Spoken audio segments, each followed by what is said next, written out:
Oi, pessoal, Sérgio Hart aqui da Cena Digital, em mais uma entrevista da série Transformação Digital Brasil em Cena. Hoje a gente vai conversar com o Rodrigo Gosling, que é o superintendente de TI do AC Camargo Cancer Center.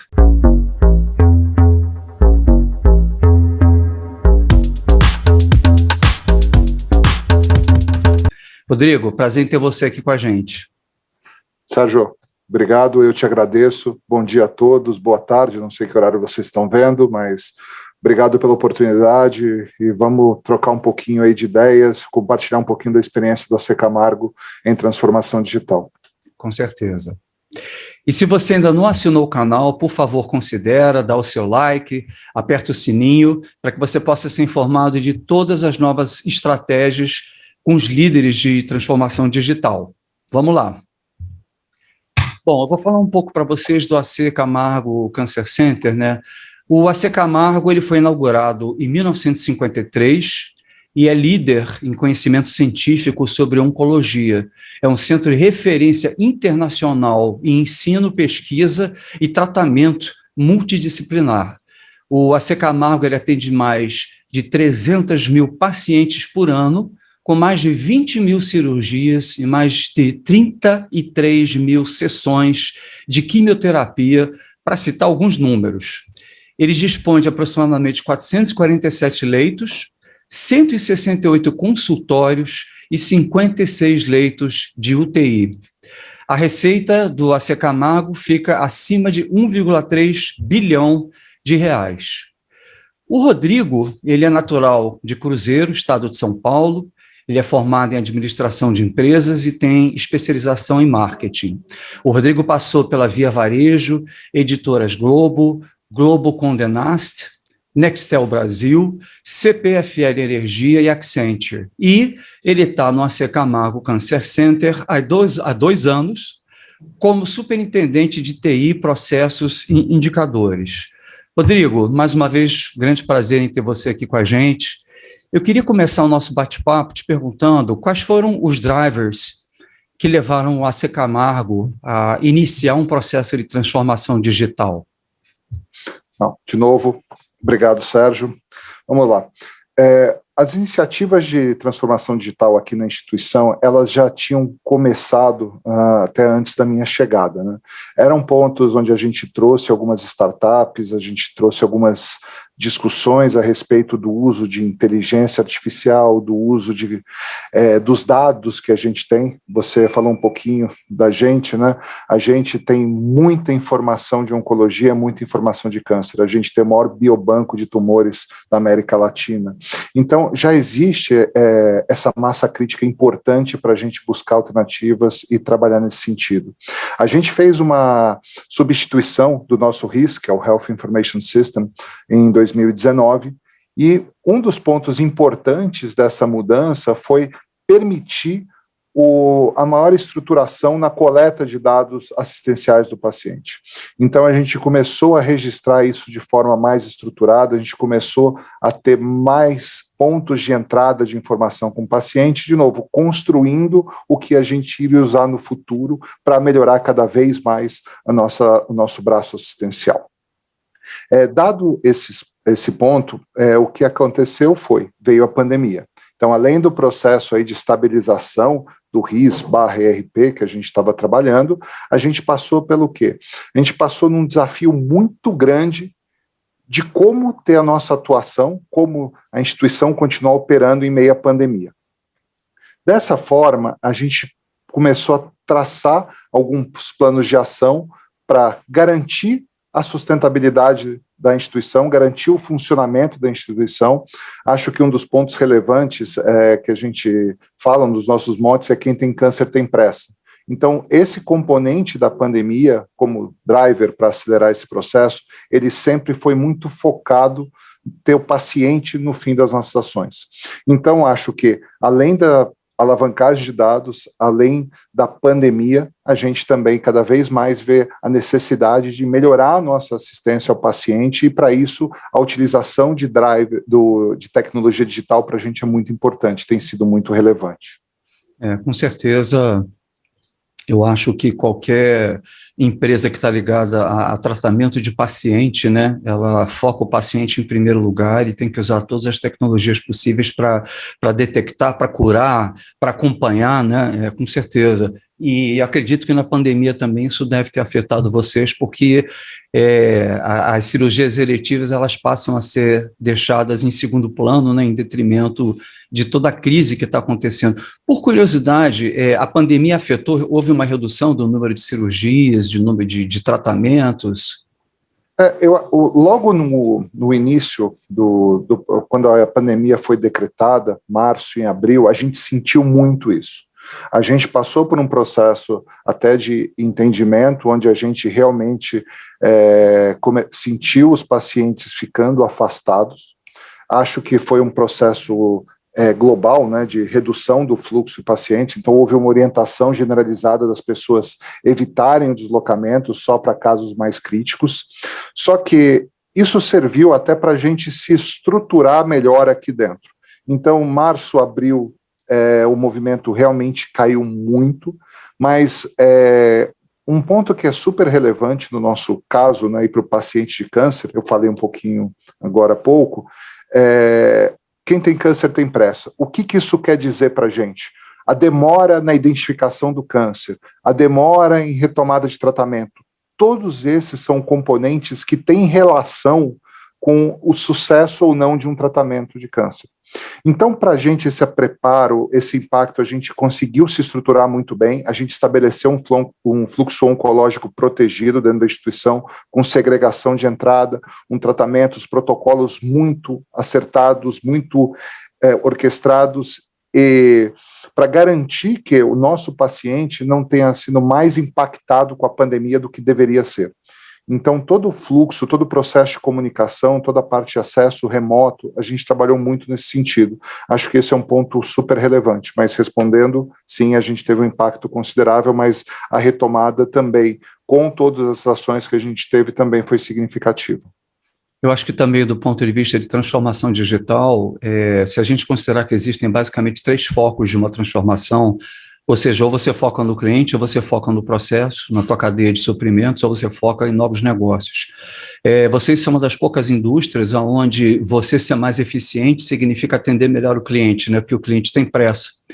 Então é interessante porque você não só pode melhorar a jornada dele, mas se você acelerar a jornada dele, você também está ajudando muito.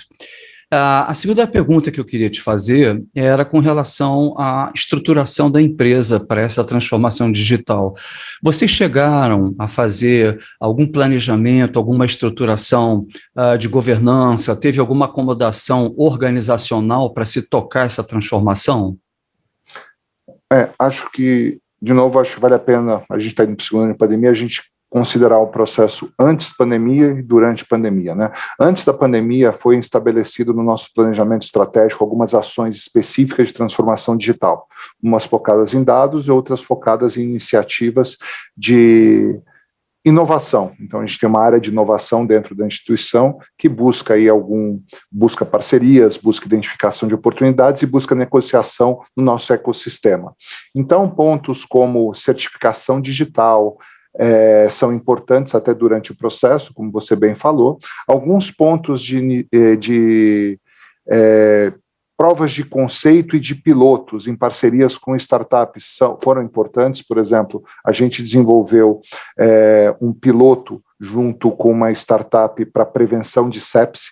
Então, identificação, monitoria dentro da instituição para prevenir quais são a propensão de um determinado paciente entrar em sepse e tomar ações preventivas em relação a isso. Também com startups, daí, durante a pandemia, a gente identificou oportunidades como disponibilização de um pronto atendimento virtual, muito no sentido didático, de esclarecer dúvidas em que momento o paciente deveria ou não se deslocar à instituição. Então, a gente começou esse processo muito em conjunto com a área de inovação, focado em utilização de dados e focado em olhar o nosso ecossistema. Então, a gente olhava o que a gente tinha disponibilizado de informação dentro de casa e ver como que a gente conseguiria alavancar isso com essas parcerias.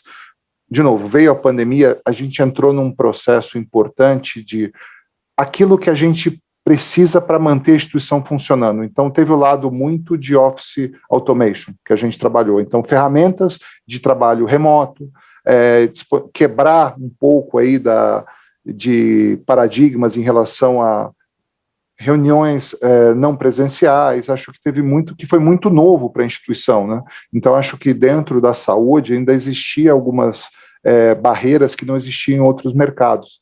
Então, esse trabalho de adoção foi muito importante. Mas, voltando à governança, acho é um ponto que sempre teve muito na agenda dos executivos da instituição, muito do nosso conselho curador também. Então, existiam essas ações. Elas foram pouco impactadas pelas ações que eu falei de sustentabilidade durante a pandemia, mas sempre com olho em iniciativas que vão retomando e recuperando o que foi previsto no planejamento estratégico, sim. Entendi. A TI, você falou que vocês têm uma área de inovação. A TI, essa área está dentro de TI, está separada de TI? Como é que se articula isso? Não, essa área de inovação não está dentro de TI, a gente trabalha junto com TI. Hoje a área de inovação, como eu falei, ela toca não só a parte de tecnologia, mas muito de processo e muito olhando o ecossistema, muito de parcerias, muito de busca de modelos de negociação distintos, pensar em alternativas ao tratamento e pensar em novos modelos de negócio. TI trabalha muito em conjunto, então as iniciativas de inovação são suportadas e feitas em conjunto com TI. E aí eu posso citar telemedicina, eu posso citar essas iniciativas de sepsi, pronto atendimento, então a gente caminha muito junto. Bacana, isso é muito bacana. De certo modo, isso dá um pouco mais de liberdade para eles discutirem com o ecossistema, enquanto vocês estão se preocupando, né, com toda a infraestrutura e funcionamento do hospital, que nesses tempos passa a ser absolutamente crucial, né? O que você poderia compartilhar com a gente do ponto de vista de resultados que vocês já obtiveram com essa transformação? Acho que em termos de resultados, acho que a gente garante, o principal deles, acho que é garantir a operação da instituição nesse tempo de pandemia. Acho que esse, no curto prazo, acho que acaba sendo extremamente relevante. É uma vitória. É uma vitória. Acho que, de novo, pensando sempre no paciente, acho que isso a gente fez muito bem. Acho que até um ponto de lição aprendida, a gente sempre manteve o paciente como objetivo das ações. Acho que isso para a gente foi uma pedra fundamental muito importante. Então, garantir a operação do hospital com as ferramentas que a gente tinha foi muito, muito significativo. Acho que a gente conseguir, sob o ponto de vista de tecnologia e inovação, a gente conseguir permitir que o paciente confiasse na instituição, começasse a retomar o seu cuidado, tanto novos pacientes quanto pacientes que já fazem parte, já estão fazendo o tratamento com a gente conseguir retomar isso num intervalo de tempo muito curto e com um grau de certeza enorme que existe no mercado, para a gente foi muito importante. Acho que um dos pontos foi a alavancagem em telemedicina. Antes da pandemia, a telemedicina já estava em curso, a gente estava em piloto, a gente acelerou muito durante o processo, tanto na plataforma própria quanto a plataforma de parceiros, de planos de saúde parceiros. Acho que isso é importante a gente colocar também. Mas eu acho que, em termos de sustentabilidade, eu acho que esse acaba sendo o principal resultado que a gente teve, o mais tangível, pelo menos. Entendi. E como toda jornada envolve não só vitórias, né, mas também desafios, eu queria que você compartilhasse com a gente um pouquinho também que desafios vocês tiveram que enfrentar ou ainda talvez estejam enfrentando, né, nessa jornada. Eu acho que o processo de adoção de ferramentas digitais, e daí entra Office Automation, entra telemedicina, então acho que o processo de adoção passa por um ponto cultural muito importante e que teve que ser acelerado. Essa gestão de mudança foi muito acelerada. E acho que um dos pontos positivos é que ferramentas fora do dia a dia do hospital, elas começaram a aumentar muito o uso. Então, aquelas lives iniciais, o uso de Zoom para comunicação em família, o uso do WhatsApp, de troca de vídeos por WhatsApp também, eu acho que isso ajudou a quebra de barreiras e foi refletido isso no paciente. Então, o próprio processo de telemedicina, existem alguns desafios durante o processo, né? Existe a confiança do paciente, existe a usabilidade do celular, do tablet, do computador durante a consulta, existe o ponto da internet, do acesso à internet do paciente, do acesso à rede, existe isso do lado da instituição. Eu acho que esse processo cultural de adoção foi um desafio muito bacana. E acho que foi vencido de uma forma importante com base na resiliência do nosso corpo clínico. Acho que isso vale falar, acho que, de novo, volta ao ponto do paciente no foco das atenções. Então, acho que o fato do corpo clínico ter essa preocupação constante de atender quebrou muita barreira dos dois lados. Acho que isso foi muito bom. Acho que a gente teve um lado também importante na estabilização dessas soluções com esse trabalho remoto.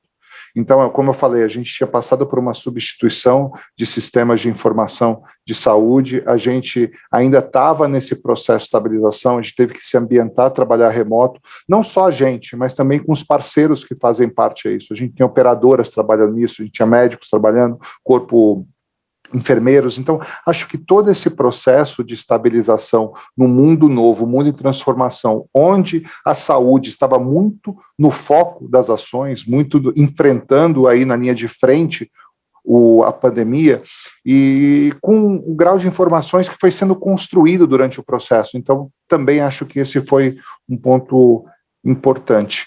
Mas acho que o que eu vejo hoje como conquista nossa, além do paciente no centro, acho que o trabalho em equipe, com os diferentes backgrounds, encarando a pandemia de uma forma muito colaborativa, acho que isso foi importante.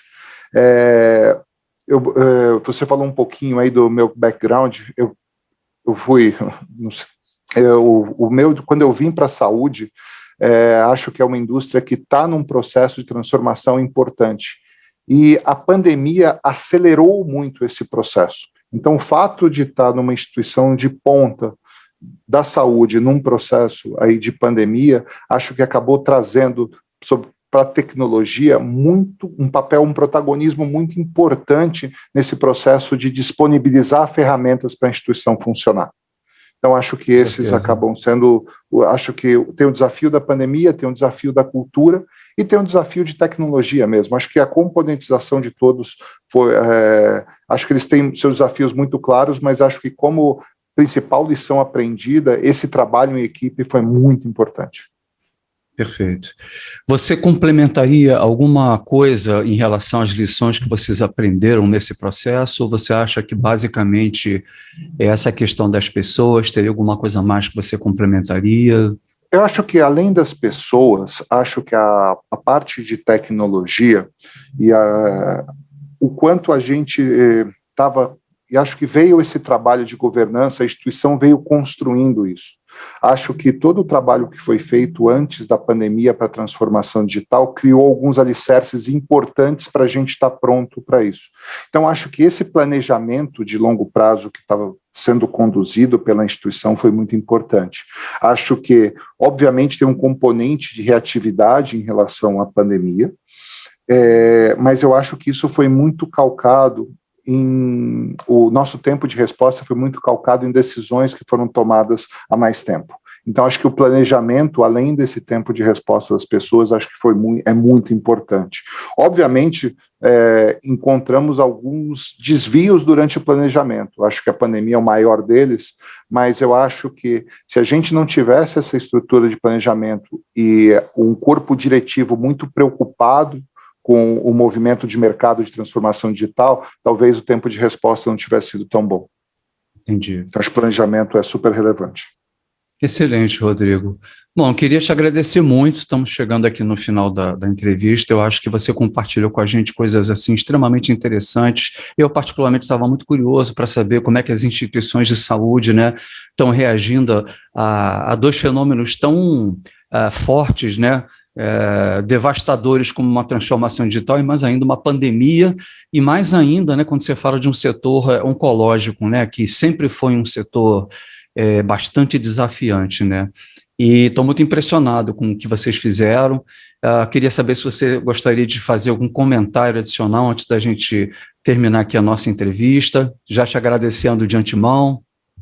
Não, eu que agradeço pela oportunidade de falar um pouquinho da instituição, falar um pouquinho do nosso propósito e dos resultados que a gente teve até agora. A gente entende que o caminho da transformação digital, acho que é super importante, a instituição tem essa visão, de novo, tendo o paciente no centro, e acho que o tratamento de oncologia, ele permite que a gente tenha um relacionamento muito próximo e muito duradouro com os nossos pacientes. Então, esse fluxo de informações para a gente é mais importante, isso vai se traduzir em melhora no tratamento para o paciente. Então, toda a parte de coleta de dados que a gente tem, toda a parte de cuidado que a gente tem com esses dados, para a gente vai ser muito importante. E acho que convido vocês a conhecer um pouquinho mais da nossa instituição, www.accamargo.org.br, vocês vão encontrar muita informação a respeito de oncologia, e eu acho que a parte de conhecer um pouquinho do propósito da instituição, acho que vai fazer bem para muita gente. Então, eu que agradeço, Sérgio, espero ter sido claro e estou à disposição para mais quaisquer questionamentos aí. Imagina, pô, muito legal. Bom, queria agradecer de novo ao Rodrigo e também me despedir do pessoal que está assistindo a gente aí. Se vocês ainda não se inscreveram no canal, considerem, porque vem muito mais entrevista bacana aí como essa com o Rodrigo, para que vocês possam ver. No mais, então, um grande abraço aí para todo mundo e até o próximo vídeo. Obrigado.